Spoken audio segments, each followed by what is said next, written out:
because now is the time to do it. The resources are available.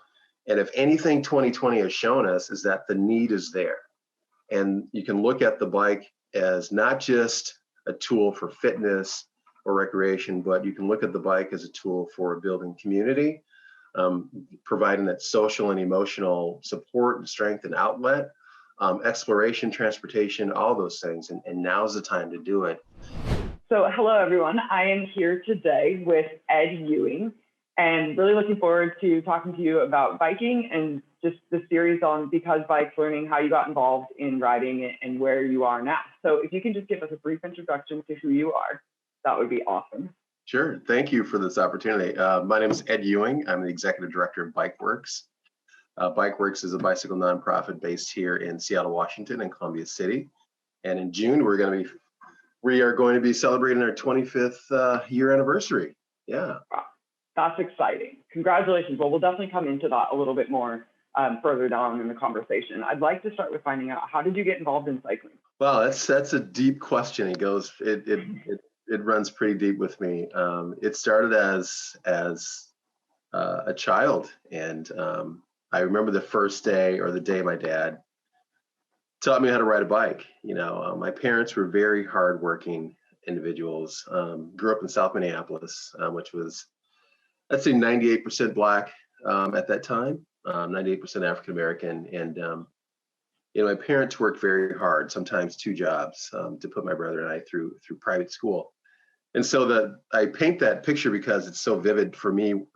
My dad coming home from his second job. I remember the clothing, I remember the bike, and I knew he was tired, but he wanted to teach me how to ride a bike. And so we started at one end of the alley, and he just pushed me. I didn't have training wheels or anything, and I probably hit every trash can going down the alley. And I remember this dog came out after me, and my dad, with one hand on the bike, letting me go, with his left foot kicking the dog away. I mean, it's that memory is seared into my mind, and I haven't stopped since, and my parents were fitness enthusiasts. We'd always take family bike trips on the weekend and, around the lakes of Minneapolis. And my dad rode his bike to work every day. He had a Raleigh 3-speed, Sturmey Archer and a Brooks saddle. And I have the vivid memories of that Brooks saddle. And I started riding my bike with him to work.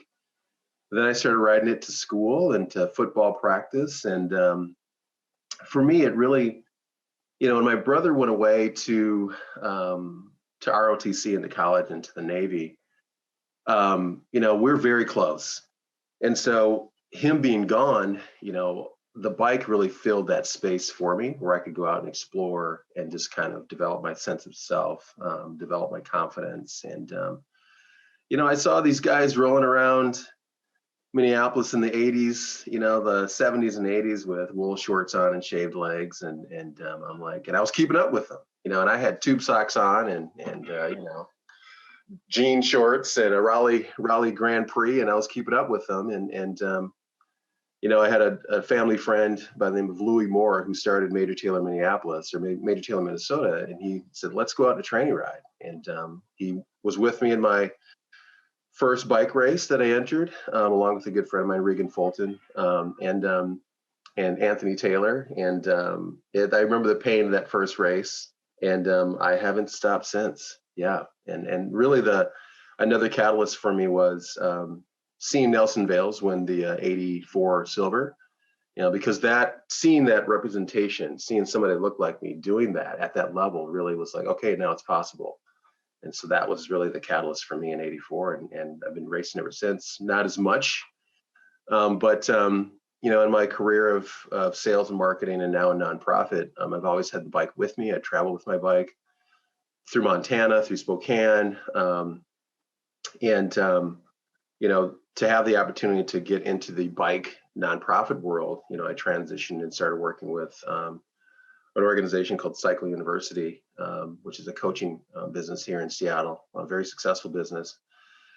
And then I got to learn the advocacy efforts of Cascade Bicycle Club, and went to Cascade, and was at Cascade for 10 years as director of the Major Taylor program, Major Taylor project, and also director of diversity and inclusion. And that really kind of put me on my path. And then had an interim director assignment at a environmental nonprofit in Tacoma for a while, and then at the Seattle Parks Foundation for a while, and then found my way back to bicycling with BikeWorks as deputy director in the year of 2002, of 2020, which, with the world as being as it was and as it is right now, the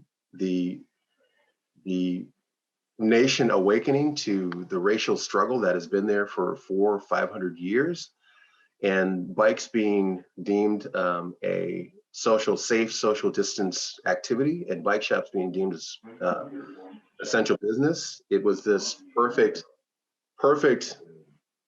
awakening to be in the bike world and racial equity world, and I was centered right in the middle of it, me and a couple other folks, and so it really put me on my path. That's awesome. So a lot of things I want to touch on there, but one of them you mentioned, and we'll get to BikeWorks towards the end, but where are you at right now? So you mentioned that you're involved with BikeWorks. What's your involvement in the sport at the moment? It's really, I was really excited in the start of 2020. Of the last couple of years, I've started doing less road racing and more gravel. And there's a weekly series here. There's 2 weekly series in Seattle. There's Seward Park, which is put on by Dave Douglas.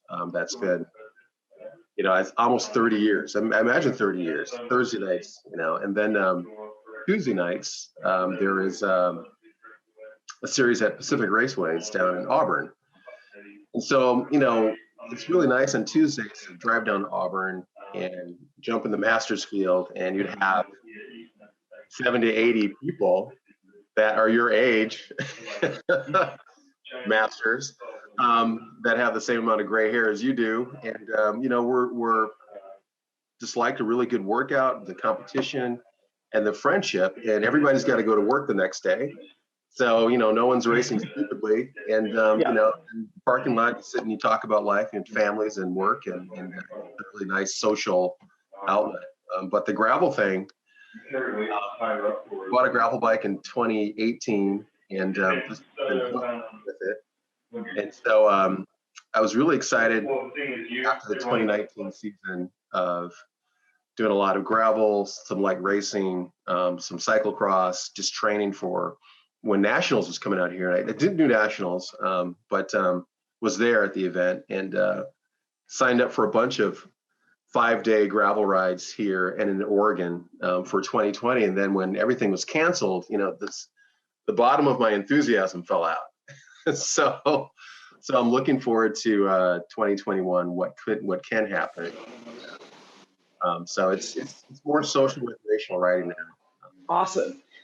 So tell us about the Major Taylor program, because you started the Major Taylor program in Seattle, and we're running that for a number of years. Help us understand what that is and what all that represents. Yeah, you bet. Yeah, it was me and a couple other African American doctors here, and a former King County executive, Ron Sims, myself, Dr. Rayburn Lewis, who at the time was CEO of Swedish Hospital, and Dr. John Vassell, who was chief medical officer at that time. It started as a very casual conversation between the former executive director and these gentlemen and myself about equity in bikes. And at that time, Ron Sims had become a cyclist and was really shocked at the low numbers of diversity in cycling. And so at that time, Cascade was the biggest bicycle club in the nation. There were 17,000 members, a staff of almost 50. And very, very well known for rides like Chili Hilly, the Seattle to Portland ride, and events like Bike Expo.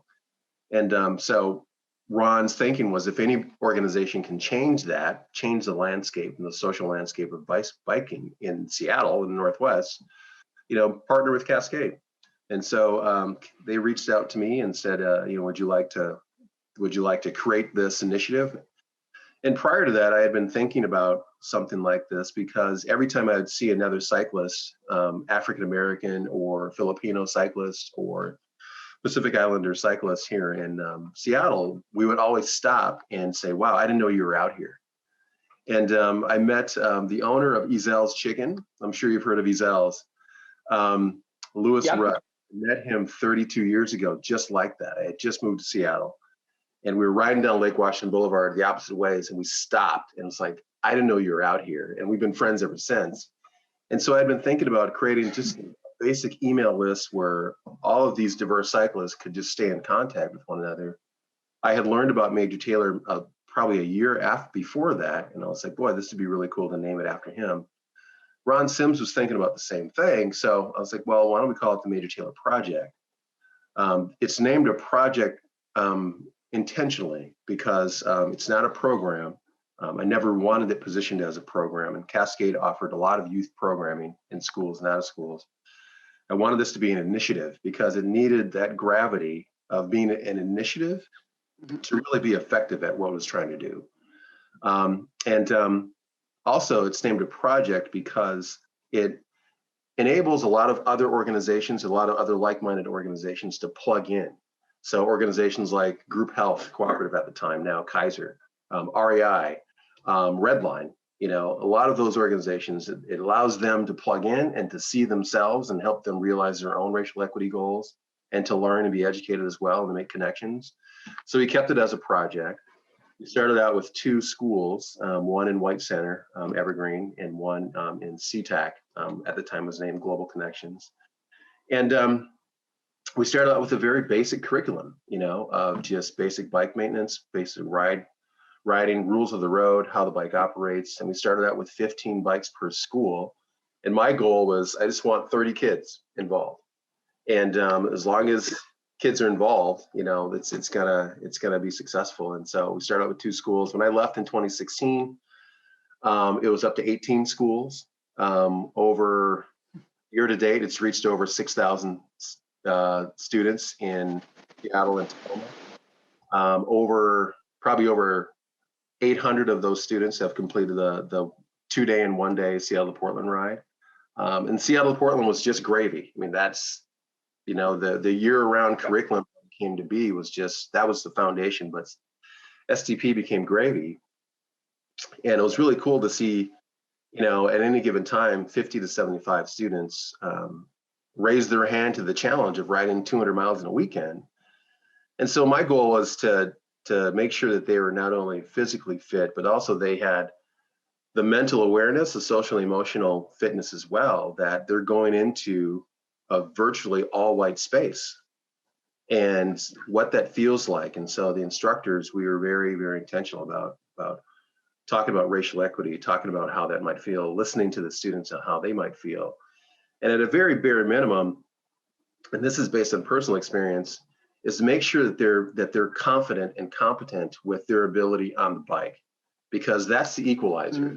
You'd have a 14-year-old kid crushing it on a bike in tennis shoes and gym shorts next to a Boeing executive, just working over this Boeing executive up a hill.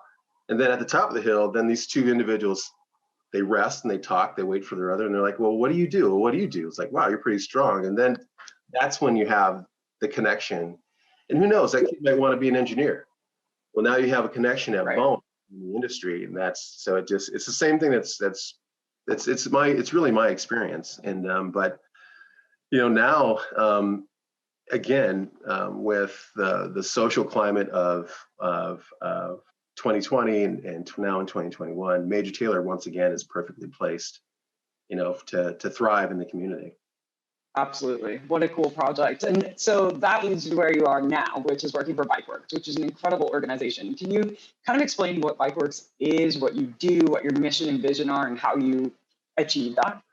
Yeah, Bikeworks is a pretty amazing and unique organization. We'll be celebrating our 25th year anniversary in June. And it was started by a group of like-minded individuals in Columbia City who were bike enthusiasts, who are also social justice minded as well. And there are a couple different aspects to our business. One, we have a bike shop, a nonprofit bike shop that's located in Columbia City, that's been there and serves the community with affordable bike repair and only used bikes. We only do used bikes. We make them affordable. We price them accordingly. We have new parts. We also have used parts as well. The second part of our business is recycle reuse. The recycle reuse department literally processes over 8,000 bikes a year, 8,000 donated bikes a year. Now, all of those bikes, some of those bikes we resell, we'll refurbish and resell in the bike shop. Some of those bikes we'll refurbish and put into our youth and adult programming. And some of those bikes we can't use, but we can use the parts. So we'll strip the bikes, either sell the frame separately, or if we can't sell the frame, we deal with a number of recycling organizations. We'll give the frame to them for recycling. And then we have a really important part of the organization, which is our youth and adult programming, the programs team, which we're very well known for not just teaching youth and adults the mechanics of how to fix a flat or building bikes or bike repair 101, but weaving a thread of leadership and self-efficacy and community and social responsibility through everything that we do. So we're not only just talking to youth and adults about how many bearings and how to repack a hub, but also, so tell me about you. Tell me what's going on in your life. Tell me what's going on in your community, and then really amplifying those voices into leadership roles in the organization. We're currently a staff of 12. Our board is currently at 16. We want to grow the board to 20. Racial equity and social justice is the foundation of the organization. We have one of my goals when I started in August was, when we're implementing racial equity, is you want to start with leadership, and you want to make sure that your leadership and your board reflects the community. So we've put a significant effort there. Currently, we're at 50% diversity on our board, and we want to grow that to 60 or 70%. And currently on staff, we're at 40% diversity on staff. We want to grow that to 50 or 60% as well. We're actively doing that. One thing that attracted me about the organization, over the past 15 years, I've been asked to join the board a number of times. And I've always said, now is not the right time. But the former executive director reached out to me in the middle of 2019 and said, we're creating a racial equity task force, which you're uniquely familiar with in USA Cycling's. Funny how that works. I know, it's crazy. It's crazy. We're creating a racial equity task force. It was a group of 16 individuals made up of current staff, past staff, and then community members like myself, and some community leaders from Columbia City in South Seattle. And it was a year-long conversation. That was independently facilitated, where we gathered information from the 16. We created a racial equity plan. And then what's unique about this, what really struck me about this process, is that the plan is integrated into our new strategic plan. It's not two separate things, it's one. So wherever we look in the organization, racial equity is infused in everything we do. And now we just rolled that out. We just started planning on that. So what me and staff are doing right now is looking at every aspect of our organization and of our work, and where do we plug in, and how do we look at all of that through a racial equity lens. And even though we've been doing this for 25 years, taking it to this level, some of it is new work. And what I'm really proud of is how staff is just all in, has just dove in, and we're really looking at having some really powerful, amazing conversations. It's changed the way that we're hiring. We're hiring for 3 people right now. So we're seeing the immediate effects. And the next step of that is to really share that with a greater community. And because there's the accountability, we're going to start that this month as well. So yeah, that's kind of a snapshot of bike. That's awesome. Yeah, I'm only touching the surface of it because it has such a deep history. Yeah. It's changed so many lives, but we're doing really, really well. We didn't have to lay off anyone in 2020 because we're able to repurpose people to the bike shop, to the bike mobile, which is a mobile bike repair shop. So everybody's all in, and we're excited about 2021. That's awesome. And if anybody wants to find out more, they can, I put in Google Bikeworks Seattle, and you can get to the webpage, and there's some awesome information on there. So one thing you kind of mentioned there is that you've also become a little bit involved with USA Cycling recently. In what ways are you involved with USA Cycling? Weird, but yeah. The other thing that happened in 2020, which I never would have imagined that I would be in this position given the events of 2020. I never would have imagined that, and I think it really started with a phone call from you, back in the spring. Oh. Yeah. And so thank you. We had a very honest conversation about USA Cycling's, I don't know if it was interest, but maybe awakening at that time. It was like, Yeah. really need to do something here. And I really was struck by the approach. I really was struck by the care of not rushing to put out some statement, which a lot of well-intended organizations were doing. Because once you put out that statement, that's like the first 2 weeks of a gym membership. Week 3 is like, okay, now you have to put it in action. And people are like, Yep. oh, right. And so I really appreciate the care of that. And, Black Lives Matter it's not a marketing platform. And that's what USA Cycling has really paid attention to. And I know it wasn't an exact fit right away, but what I was really impressed by is that you and I kept in contact. You reached out with some questions. You expressed a lot of curiosity, a lot of humility, which is also rare. And it gave me the sense that the organization really wants to do this the right way. And so I was very, very honored and pleased when the invitation was extended to me to be a part of the Racial Equity Task Force, the DEI Task Force at USA Cycling. I never would have guessed I'd be in a room with people like Aisha McGowan and Rasan, and the other folks that are on the call. I see them in magazines and on TV. I'm a Cat 3 on the road and a has-been on the track, but to really shoulder to shoulder with these individuals, having some very deep, formative conversations, it's an honor, and through that, getting once again, an email from you saying, hey, would you be interested in the board? And there was a huge gulp from me, and it's like, yeah, absolutely, I would love to. It's like it's time, and if the opportunity is there, I want to be a part of that. And so through conversations with you and Rob DeMartini with him, which I'm very, very impressed with. I had a call with him yesterday, and I was like, you remind me of some of my old, my not old in age, but old as in seasoned, right? Seasoned. Yeah, absolutely. Experience. Right, it's experience. He reminds me of some of my former sales directors or marketing directors in this approach, and his sincerity, and his commitment, and the initiatives that have come out, like the HBCU initiative, the Let's Ride campaign. Those two things, I feel like I can really lend my resources, my personal connections, my time, and my ability. And a lot of those conversations have already started. And it's exciting. And I think it's a sincere effort. I've been talking with, people like Jeff Proctor, who runs the elite cross camps in Montana. And one thing I said with Jeff last week, it's like, Jeff, it's going to take time.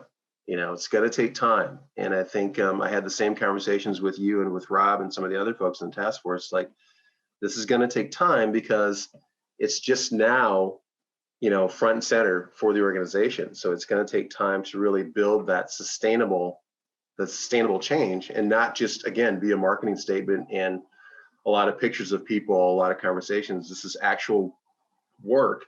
And I know that your organization is really, you've invested in this. You're working with a consultant to create a business plan around this, to make some really positive, sustainable steps. And so to me, that's a good sign. I'm very proud to be a part of the board, and very proud to still be a part of the task force. So I'll gladly lend my time to that. Awesome.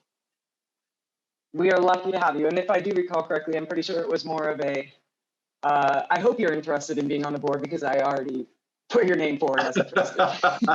Yeah, you have a really interesting way of doing like this Jedi mind trick, arm twist. All of a sudden you're in the room, you're like, how did this happen? Okay. So thank you. I'll be honest, that is how it happened. So we are very grateful and thankful. Last question for you is, what advice would you have for someone that's maybe interested in getting involved in the cycling community, potentially from like a nonprofit, or even just from a any sort of I want to help move the sport forward when it comes to racial equity and excuse me, social justice?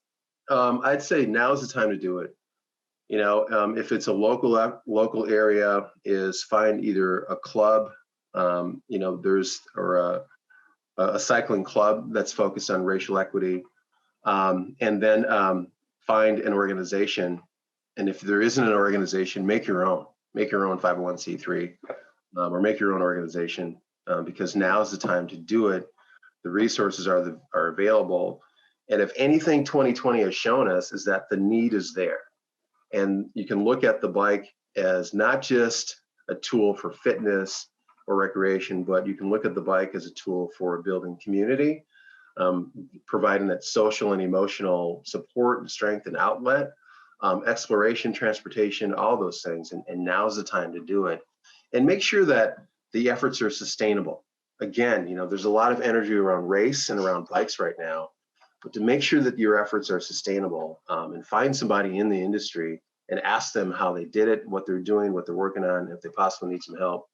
Maybe start as a volunteer, and then network your way into the nonprofit area, or it could be for-profit. There's a lot of for-profit organizations in the bike world right now that are really focusing on racial equity, and it's not just bikes. It's also the outdoor industry. I had a great conversation with Outdoor Research, which is based here in Seattle, the other day, and they're looking at this, and they're like, this is new work for us. Would you lend yourself? I'm like, absolutely, because there's not only in bikes but also in the outdoor world.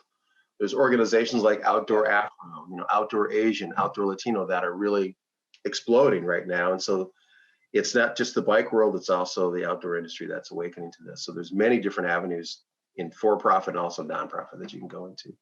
Awesome. Well, thank you so much, Ed. It's great to get to talk to you. And also, we're just so thankful and lucky to have your involvement at USA Cycling. Yeah, so thank you. That's it for our Because Bikes episode.